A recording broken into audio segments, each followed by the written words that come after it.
नमस्कार दोस्तों, सबसे पहले हम जिट्टो म्यूज़िक पर आपका हार्दिक स्वागत एवं अभिनंदन करते हैं।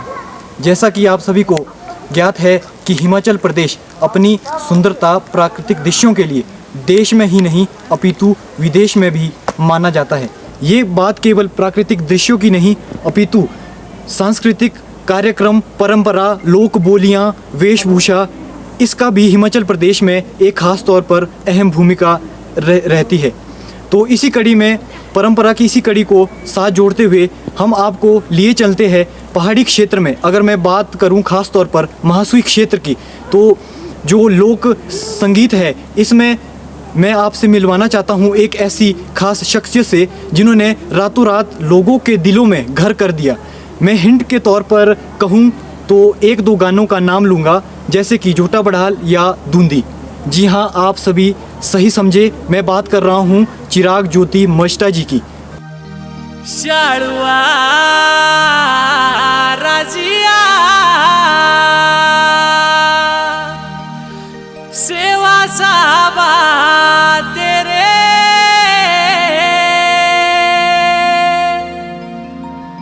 बन जे लमड़ाई रे सांगड़े देवा गोरेला बाजले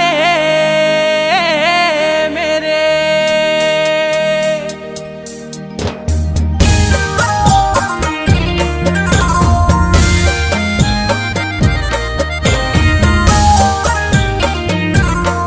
आपका हमारे इस म्यूजिक चैनल जिट्टो म्यूजिक पर हार्दिक स्वागत एवं अभिनंदन है। और ख़ास तौर पर मैं आपको बधाई देना चाहता हूं क्योंकि आप हिमाचल प्रदेश के पहले ऐसे कलाकार हैं जिनकी एक पर्सनल वेबसाइट है, जो कि मैं दर्शकों को भी हिंट देना चाहता हूं कि वो cfolk.in के नाम से है। और आपको मैं ख़ास तौर पर बधाई देना चाहता हूं क्योंकि पहले पंजाब या किसी और इंडस्ट्री के कलाकारों की इस तरह की पर्सनल वेबसाइट हुआ करती थी, परंतु आपने इस क्षेत्र में एक नई क्रांति लाई है और इस तरह का आपने एक शुरुआत की है, तो आपको विशेष तौर पर मैं आपको बधाई देना चाहता हूं। और आज जो हमारी बातचीत रहेगी उसमें मैं संस्कृत से रिलेटेड या आपकी पर्सनल गायकी या इससे रिलेटेड कुछ आपसे चर्चा करूंगा। चाहता हूं कि आप हमारे दर्शकों को थोड़ा अपना लोक संगीत के इस सफ़र के बारे में बताएं। देखिए, सबसे पहले मेरे जितने भी चाहने वाले हैं जिन्होंने मुझे आज तक सपोर्ट किया है, जो मेरे साथ निरंतर मेरा साथ देते आ रहे हैं, उनको मेरा नमस्कार।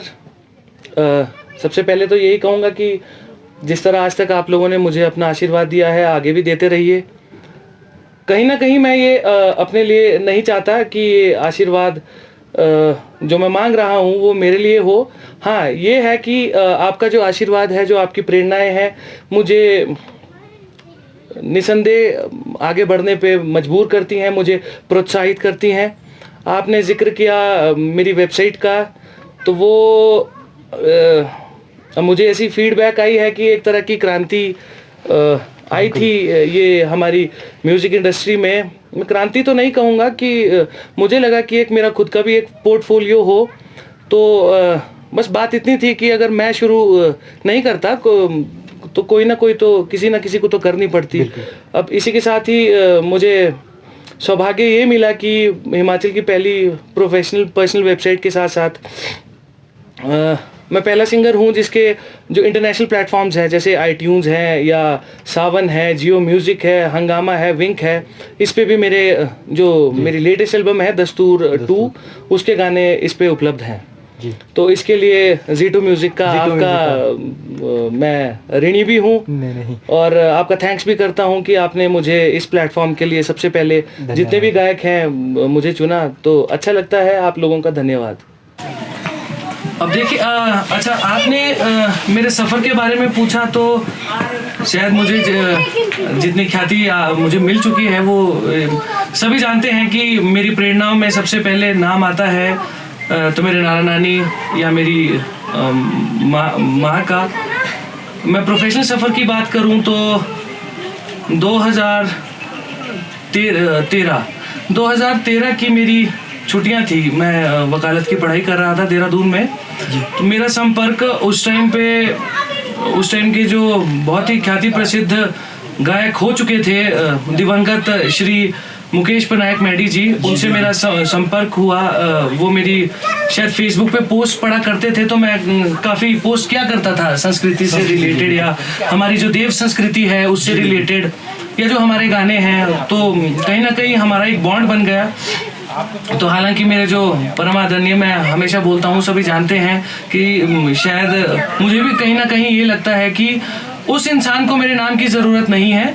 हाँ, जब तक चिराग ज्योति मजिस्ट्रा का नाम रहेगा, उसके साथ सुरेंद्र नेगी का नाम हमेशा जोड़ा जाएगा। जी बिल्कुल। तो मुकेश पनायक मैडी जी ने फ़ोन पे मेरी उनके ओन से बात करवाई थी। हालांकि वो बात म्यूजिकली किसी म्यूजिकल टर्म्स पे नहीं हुई थी, एक जनरल सी बात थी। तो फिर मेरा संपर्क हुआ अतुल राष्ट्र जी से। जी।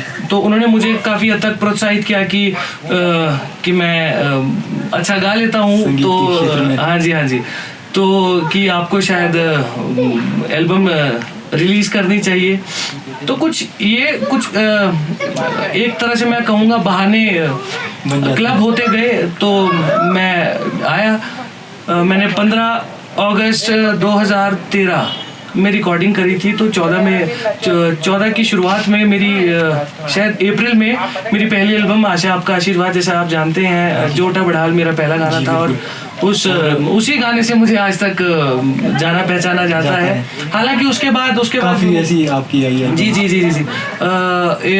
दूंदी का एक गाना गाया था मैंने, दूंदी को, क्योंकि उससे पहले तक मैक्सिमम जितने भी सिंगर्स थे उन्होंने, क्योंकि दूंदी उसका जो तरीका है, उसकी जो तर्ज है, उसकी जो धुन है, वो थोड़ी अपने आप में ही जी, वो थोड़ी अलहदा है जिस तरह आज तक गाई जाती थी, क्योंकि मैक्सिमम सिंगर्स उसको इस तरह गाते थे। दूंदी राधे दांगना लगा ठकरोरा डांडो। तो मेरा एक इस गाने को गाने के पीछे मकसद ये था कि मैं खुद को काफ़ी मैंने कहा है कि मैं एथिकली, अगर गानों के मैं ग्रामर की बात करूं, जितना शब्दकोश या मैं कहूं जो कोश मेरे गानों का है, अगर मैं उसकी वोकैबुलरी की बात करूं तो मैं एथिकली ग्रामेटिकली बहुत करेक्ट होता हूं।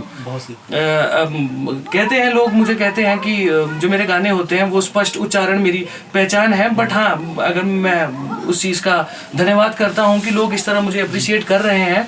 बट उसके साथ साथ क्या है कि जो मैं यूएसपी मानता हूँ अपने गानों की, वो है जो भी मैं गाता हूँ उसकी मुझे पूरी समझ होती है। उसका वो जो लिरिक्स है, एक लिरिक्स, अगर फॉर एग्जांपल अगर जौ की शब्द की जगह जौ बोल रहा हूँ तो क्यों बोल रहा हूँ, उसका मैंने देखा है, मैंने नोटिस करा है कि जो मेरे समकालीन हैं या जो मेरे से पहले भी जो मेरे जो गायक थे हमारे, तो वो किसी दूसरे से इंस्पायर होके कहूँ या मुझे नहीं पता उनका क्या कारण रहता है या रहा था, उन्हें ज्ञान नहीं होता था। तो मैं कहीं ना कहीं अपने गानों के साथ जो मुझे गाने आते हैं, या ज़रूरी नहीं मैं अपने गानों की बात नहीं कर रहा, मैं खास तौर पे जो हमारे पारंपरिक गीत हैं उनके साथ मुझे कुछ आत्मीयता सी महसूस होती है। मैंने कहा कि मेरे गाने जो हैं ग्रामेटिकली बहुत सही इन द सेंस कहूँगा कि जो उनके मूल शब्द हैं वो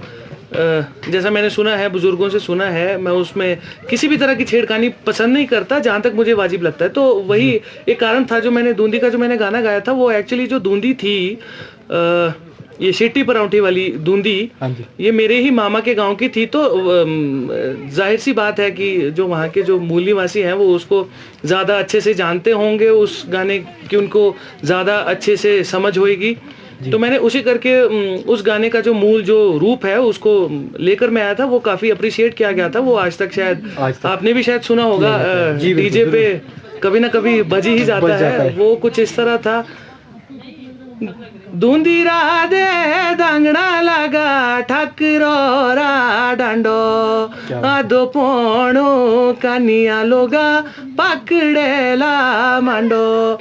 तो ये कुछ गाने थे। माधो सिंह का मैंने गाना गाया था, वो भी मैंने लोगों के डाउट्स क्लियर किए थे, क्योंकि एक्चुअली वो अभी तक जितना भी गाया गया था तो मैक्सिमम लोग उसको वही समझते थे कि शायद वो सारी से रिलेटेड है या वो कोटखाई से रिलेटेड है, क्योंकि उसमें एक लाइन इस तरह की आती थी कि खड़ुआ कोट करू की माधो सिंह और राजा। तो मैंने वो बताया था कि एक्चुअली वो देलट का जो था वो ठाकुर था, वो राणा था। तो माधो सिंह था, झांसी था, खूंद कनाल का बोयर था। या अभी की मैं हाल की बात करूं, जो मेरी लेटेस्ट एल्बम है, मेरी चौथी एल्बम जो है दस्तूर नॉन स्टॉप 2, तो उसमें मैंने 7 गानों की एक कोलैबोरेशन की थी। अलग अलग जॉनर्स के गाने थे, 3 उसमें मुजरा थे, 3 तावली नाटी थी, एक ठामरू एक फॉर्मेट होता है जो अक्सर जो देवी देवताओं की पालकियों के समक्ष बजंतरी लोग जिसका वादन करते हैं। तो मजदा जी, अगला जो प्रश्न आपसे रहेगा, क्योंकि इस साल का जो आपका सत्र म्यूज़िक में था वो काफ़ी अच्छा चल रहा था, पर आपने बीच में रिटायरमेंट ले ली थी, तो उसके पीछे आप दर्शकों को बताएं कि क्या ऐसी बातें रहीं या क्या आप बीती रही, तो मैं जानना चाहूँगा। देखिए, रिटायरमेंट के संदर्भ में तो मैं कहूँगा कि नो कमेंट्स, ये मेरा पर्सनल डिसीजन था। हाँ, इतना ज़रूर कहूँगा, मुझे इस चीज़ की जानकारी है कि जो मेरे चाहने वाले हैं, जो भी हैं, सबको ये थोड़ी बहुत उत्सुकता जिज्ञासा है कि मैंने ऐसा फैसला, जबकि मेरा करियर बहुत अच्छा चल रहा था, मैंने ऐसा फैसला क्यों लिया था। हालांकि मैं इस पे तो कुछ कहना नहीं चाहूँगा। तो 3 ऐसे लोग थे, जब मैंने कहा कि वापसी मैंने नहीं की, मुझसे करवाई गई। तो एक तो आप जानते हैं सुरेंद्र नेगी सर मेरे अजीज, मेरे पूजनीय। 2 एक बलदेव चौहान बरथाटा जुब्बल से, उनका एक बहुत बड़ा रोल रहा। और दूसरा मेरा छोटा भाई नीतीश ढाल्टा झड़क जुब्बल से ही। तो ये 2 ऐसे लोग थे जिन्होंने मुझे मैंने जब निर्णय लिया था एक तरह से संन्यास का, तो उसके बाद उन्होंने मुझे जैसे कहते हैं ना कि रात को सोने नहीं दिया। तो ये कारण था जो मेरी वापसी का था। तो अब जब तक ऊपर वाला चाहेगा, माँ सरस्वती चाहेगी, ये दस्तूर जो है ये बदस्तूर चलता रहेगा। जी बिल्कुल। तो चलिए इसी कड़ी को आगे पिरोते हुए हम आपसे अगला क्वेश्चन करते हैं। तो ख़ास तौर पर आपके गीतों में देखा गया है कि जो आप गानों के लिरिक्स लिखते हैं उसमें एक अहम भूमिका रहती है और वो उसमें एक अलग से एहसास रहता है। तो हम आपसे यही जानना चाहते हैं कि वो उनका कहाँ से उनका आगमन हुआ और कहाँ से आप इन सभी चीज़ों को इकट्ठा करते हैं। देखिए, आगमन की मैं बात करूं तो ये जो मेरे बोल होते हैं ये तो पारंपरिक है। तो इसका जो स्रोत है उसके बारे में तो खैर अगर मैं कहूं कि मैं पारंपरिक जो गीत हैं उनका मैं प्रकांड पंडित हूं, तो मैं भी शायद उसके स्रोत में नहीं जा सकता। क्योंकि अब फॉर एग्जांपल मैंने जोटा बढ़ाल गाया, तो वो जो मेरा रिसर्च है वो लगभग 7 शताब्दियों पुराना वो गीत है। तो 700 साल पहले तो मैं नहीं कह सकता कि किसने वो अस्तित्व भी नहीं था। आपने सही कहा। तो हाँ, जो मेरी प्रेरणा, अगर मेरे बोलों की अगर मैं बात करूं, बोलो इन द सेंस की जो मैं कहाँ से सीखा हूं, तो वो मैं कहता आया हूं मेरे नाना नानी है। कहा जाता है कि माँ सबसे बड़ी गुरु होती है, सबसे पहली प्राथमिक गुरु होती है। तो मेरी माता जो मेरा जो स्केल है, जो मेरी पिच है, वो मेरी माता का दिया हुआ मुझे है। और जो मेरा कोच है वो मेरे नाना नानी का है, जो मुझे म्यूज़िक की सेंस है। क्योंकि जब मैं पहली बार स्टूडियो गया था तो मुझे रिदम्स की समझ नहीं थी, हालांकि अभी भी नहीं है, सीख रहा हूँ धीरे धीरे। तो उस चीज़ के गुरु मेरे सुरेंद्र नेगी है। तो बोलों का कुछ ऐसा है नहीं कि उनका स्रोत क्या है, कि उनका आगमन कहाँ से हुआ, उनकी उत्पत्ति। हालांकि ऐसा होता है कि सिंगर्स ये क्लेम करते हैं कि जी हाँ जी, हमने सबसे पहले ये वाला ट्रेडिशन गाना, जोटा बढ़ाल का सबसे पहला सिंगर मैं था। हालांकि 1-2 गायकों ने उसको गाने की और कोशिश की थी।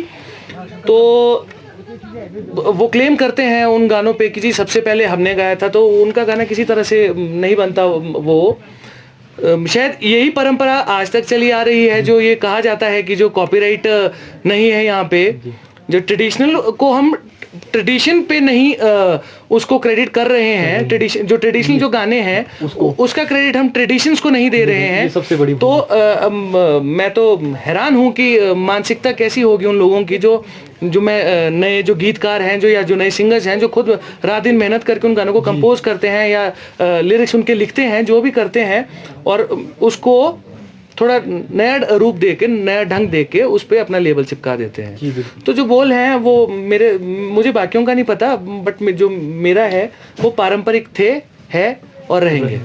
तो जितने भी आपके गाने रहे हैं वो परंपरा संस्कृति से ही जुड़े हुए रहे हैं। तो आपने रोमांटिक टाइप इस तरह के अभी तक कोई गाने नहीं किए, तो इसके पीछे क्या है, या हम आपसे जानने की कोशिश करेंगे कि आपका आगे के लिए क्या विचार है इस तरह की चीज़ों के लिए। देखिए रोमांटिक तो मैं खुद हूँ, मैं उसको अपना जो मेरा सब्जेक्ट है मैं उसको मानता नहीं हूँ। रोमांटिक मैं खुद में बहुत ज़्यादा हूँ, लवेबल हूँ जी। तो हाँ ये है कि मैंने जैसा मैं पहले भी कहता आया हूँ कि जो ट्रेडिशनल गाने हैं मुझे उनके साथ एक आत्मीयता सी महसूस होती है। शायद मैं गांव से ज़्यादातर मैं हमेशा दूर रहा हूँ, बाहर रहा हूँ, तो मैं कहीं ना कहीं बाहर जाके जो मैं बाहर के लोगों के साथ मैं मिला हूँ, तो मैं नहीं समझता कि जो हमारे नए गाने हैं वो किसी भी तरह से हमारी संस्कृति के उद्घोषक हैं। जी बिल्कुल। शायद उन जो दूसरी स्टेट्स के हैं या दूसरे देशों के जो लोग हैं, हम उनके सामने अगर कोई नॉन ट्रेडिशनल गाना गा भी दें तो शायद मैं नहीं मानता, मेरा ज़मीर नहीं मानता कि मैं उस गाने को बोल सकता हूँ कि जी ये हमारी हिमाचल की संस्कृति है। जी बहुत बात मैं जोटा बढ़ाल की नहीं कर रहा, या जो मैंने गाने गाए हैं उनकी बात नहीं कर रहा। जो भी हमारे मिट्टी से जुड़े हुए जो हमारे जो गाने हैं, जो हमारी संस्कृति से जुड़े हुए गाने हैं, जो हिमाचल की संस्कृति को दर्शाते हैं, मैं उन्हीं गानों को अपना सब्जेक्ट मानता हूँ। हाँ, आप पूछ रहे हैं कि रोमांटिक गाने मेरा कभी मैं गाऊंगा नहीं गाऊंगा, वो तो खैर वक्त पे छोड़ देते हैं। हालांकि अभी मैं अगर अपनी कोश की बात करूं तो मेरे पास जो मुझे ज्ञान है लगभग 300 पारंपरिक गानों का मेरे पास कोश है। 370 टू बी प्रिसाइज, 270 गानों का मेरे पास कोश है।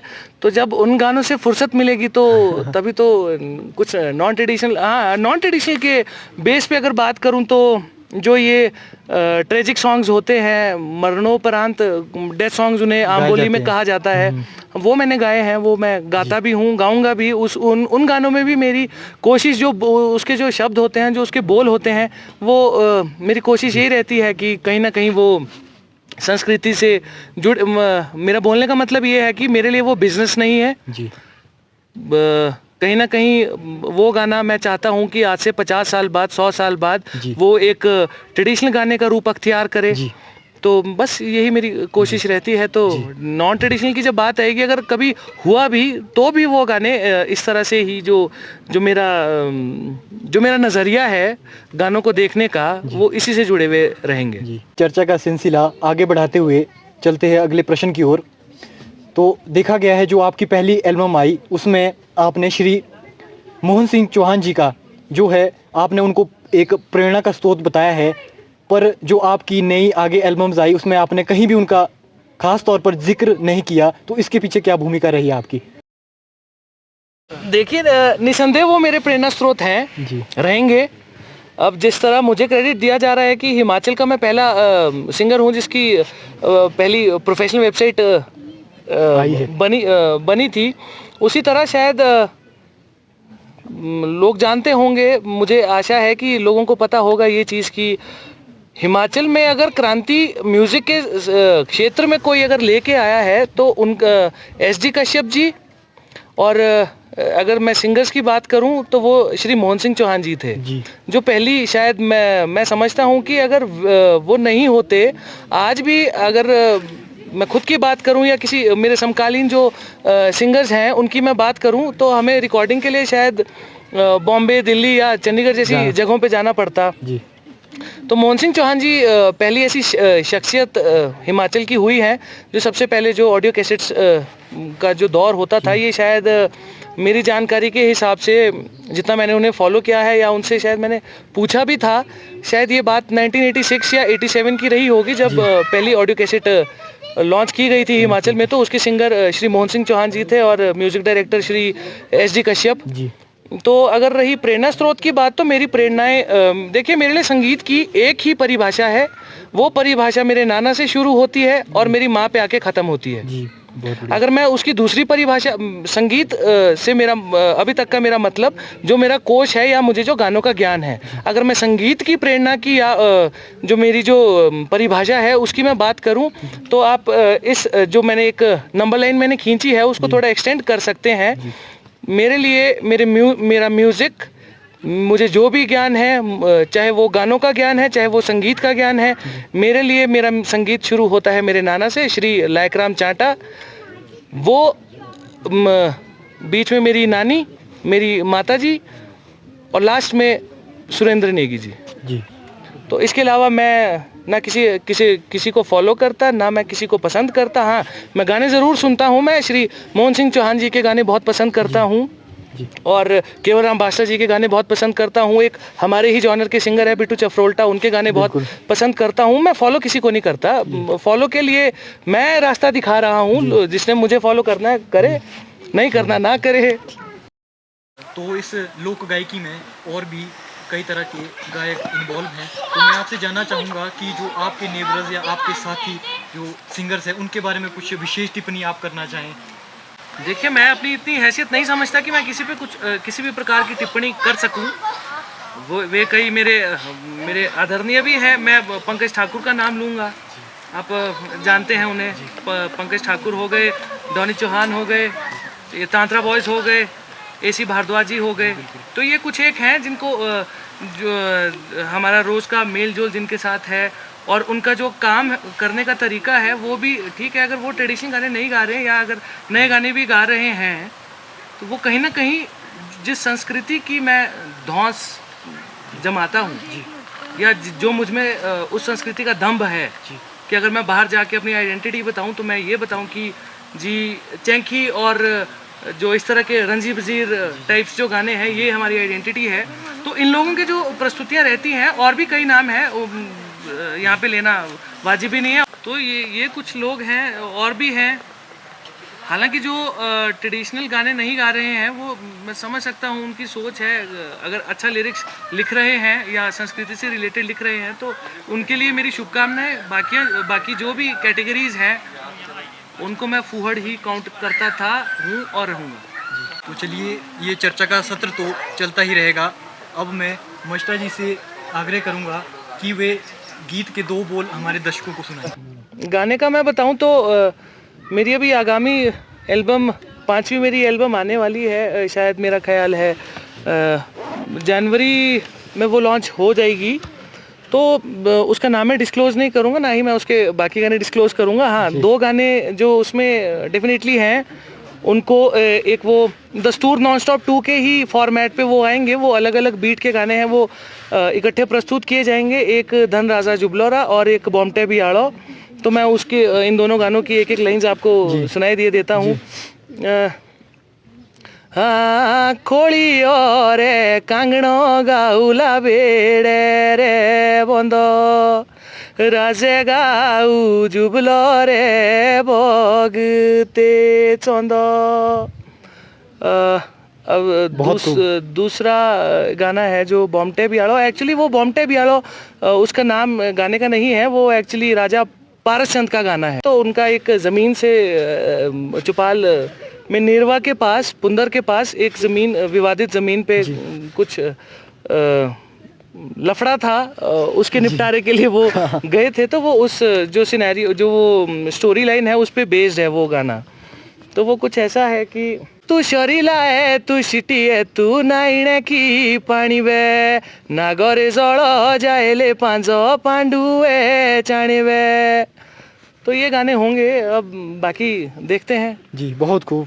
तो चलिए, चर्चा के सत्र को यहीं समाप्त करते हैं, और मैं आपको भी बधाइयाँ देना चाहता हूँ कि आपने इस तरह का लोक संस्कृति के ऊपर जो आपने विशेष तौर पर काम किया, और आपको मैं धन्यवाद करना चाहता हूँ क्योंकि आपने इस अपने बिजी शेड्यूल से जो आपने एक अपने हमारे लिए एक समय निकाला है, उसके लिए मैं आपका धन्यवाद करना चाहता हूँ। तो हमारे दर्शकों को आप 2-3 लफ्ज़ अगर G2 म्यूज़िक के प्रति कहें तो आपका बहुत धन्यवाद रहेगा। सबसे पहले G2 म्यूज़िक को मैं बधाई देता हूँ कि उन्होंने कुछ एक तरह की नई क्रांति मैं समझता हूँ कि हिमाचली जो हमारी इंडस्ट्री है उसमें लेकर के आए हैं। हमने कभी नहीं सोचा था, एप्पल के फ़ोन हम बहुत अरसे से यूज़ कर रहे थे कि हम भी सोचते थे कि कभी हमारे गाने भी आईट्यून्स जैसे सावन हो गया, हंगामा, विंक, गाना, जियो म्यूज़िक जैसे प्लेटफॉर्म्स पे उपलब्ध हो पाएंगे या नहीं। तो बधाई के पात्र सबसे पहले जो हैं वो कोटखाई से मेरे अजीज़ अनिकेत घुंटा जी, जिन्होंने ये इनिशिएटिव उठाया था। तुझी